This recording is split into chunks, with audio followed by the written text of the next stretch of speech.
14 mai ny fotoanantsika 14 mai ao amin'ny collision altara mandrava altara. Fiadanana tompokolasy tompokovavy faly miarabantsika mianakavy indray ela be zay tonga ny fotoana ahafahantsika indray hiaraka idera an'Andriamanitra. Ny fomba fiasan'Andriamanitra dia zao: Andriamanitra tsy mitsabatsabaka amin'ny fiainan'ny olona. Andriamanitra tsy mitsabatsabaka amin'ny fiainan'ny tany. Andriamanitra tsy mitsabatsabaka amin'ny fiainan'ny pirenena. Fa Andriamanitra mila asaina. Mila asaina Andriamanitra vao midina. Mila invitena Andriamanitra. De Andriamanitra na invitena tsy midina foana amin'ny toerana rehetra izy, fa mila toerana manokana namboarina idiran'Andriamanitra, hitsidihan'Andriamanitra. De ny fanatonana an'Andriamanitra dia amin'ny alalan'ny sorona. Amin'ny alalan'ny sorona ny Olombelona no manatona an'Andriamanitra. Vonoina ilay biby de milatsaka ny ràny de amin'ny alalan'iny raha latsaka iny no miseho amin'ny tontolon'ny fanahy, ahafahan'ny olona mifandray amin'Andriamanitra. Na ny mpanao ratsy ary dia mahalala an'izany ary mampiasa an'izany.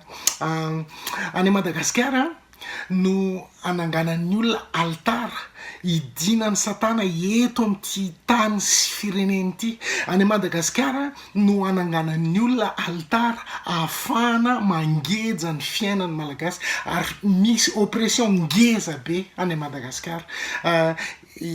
Niza mahalala an'izany zavatra lazaiko izany. De laza hoe Andriamanitra mila invitena.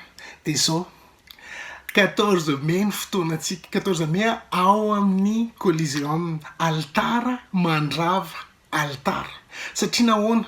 Mila inviten'Andriamanitra, mila asain'Andriamanitra de hidin'Andriamanitra, ary anangana altaritsika ahafahan'Andriamanitra midina.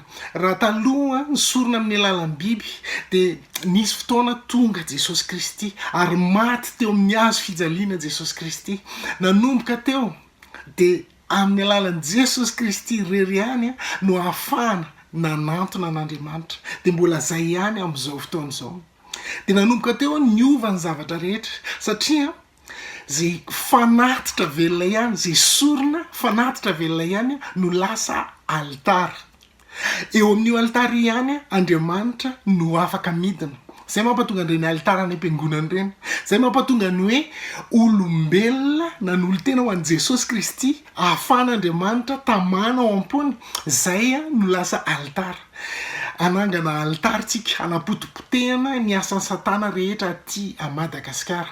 Anangana altaritsika satria nahoana be loatra ny zavatra nataon'ny satana aty amintsika, ary ao Madagasikara mihitsy no hidinana ho an'izao tontolo izao. Fantatritsika izany fa be zay zavatra zay. Zao kosa dia fotoanan'Andriamanitra zao hidinan'Andriamanitra amin'ny malagasy, hidinan'Andriamanitra amin'ny fiainan'ny malagasy. Anangana altaritsika fanatitra velona, hiaraka idera ny fanatitra velona rehetra, ny altara rehetra velona ao Madagasikara, hiaraka idera n'Andriamanitra. Anasanao ho lasa altara, idinan'Andriamanitra miaraka. Anangana altara mba ahafahan'Andriamanitra midina de hikasika ny fiainan'ny Madagasikara.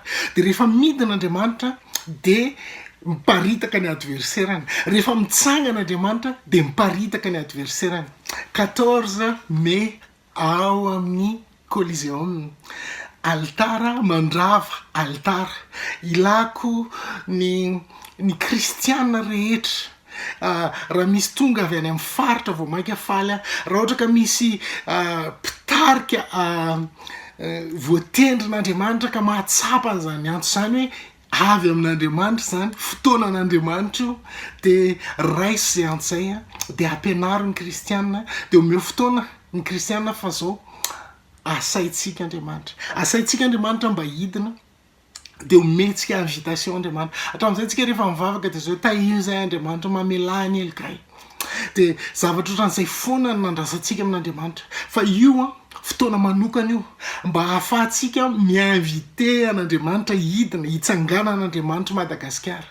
de rehefa mitsangan'Andriamanitra de miparitaka ny adversairany eo amin'ny altara ny itsanganan'Andriamanitra de eo no anamarinany fa izy no Andriamanitra velona ren'Andriamanitra ny fitaraina ny malagasy de manome fotoana za amin'ny alalan'i Jesosy Kristy no iantsoko ny malagasy rehetra zay mino rehetra an'Andriamanitra ka te ho fanatitra velona eo anatrehan'Andriamanitra ahafahan'Andriamanitra midina de hiaraka isika anangana altara eo ambonin'ny fiderana ny altaran'Andriamanitra eo tsika no anasan'Andriamanitra de isika no sorona ny fiainako natokako efa hatramin'izay no ataoko sorona idinan'Andriamanitra ahafahan'Andriamanitra midina de izay ny fotoanantsika ao amin'ny Coliseum 14 mai 2022 asaitsika Andriamanitra hidina de rehefa mitsangana Andriamanitra de miparitaka ny adversaire.